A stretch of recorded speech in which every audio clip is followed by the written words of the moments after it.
Assalamualaikum warahmatullahi wabarakatuh. Perkenalkan, nama saya Ira Yusika dengan nomor NIM 2011100. Saya dari kelas 4A reguler pagi.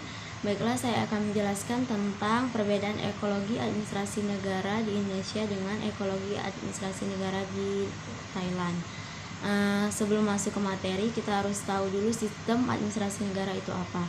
Sistem administrasi negara adalah kegiatan yang di dalamnya terdapat bagian-bagian yang saling berkaitan dan berinteraksi di dalam suatu organisasi tertinggi, yaitu negara, untuk mencapai tujuan bersama.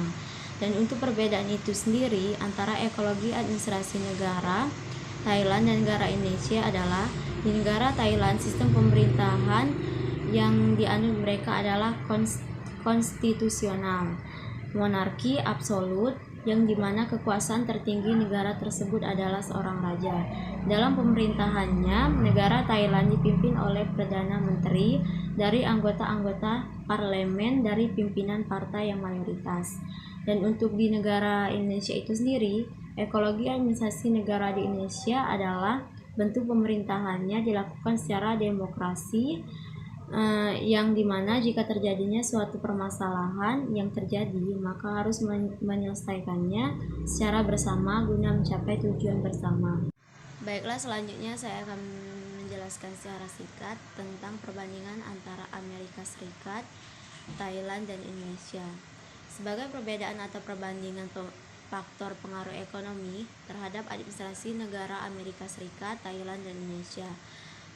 Negara Indonesia menganut sistem ekonomi Pancasila yang mengutamakan kekeluargaan, sedangkan sistem ekonomi Amerika Serikat adalah sistem ekonomi pasar.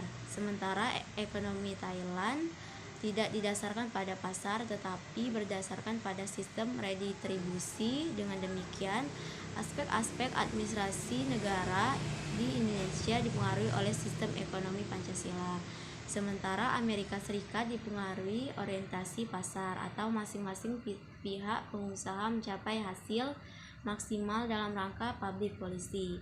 Sedangkan ekonomi Thailand dipengaruhi oleh kegiatan ekspor-impor dikendalikan oleh raja. Oleh karena itu, terdapat percampuran antara ekonomi dengan administrasi negara sehingga tidak dapat dibedakan antara tindakan raja sebagai administrator atau sebagai ekonomi. Baiklah, itu saja yang dapat saya jelaskan. Lebih dan kurang saya mohon maaf. Saya akhiri. Wassalamualaikum warahmatullahi wabarakatuh.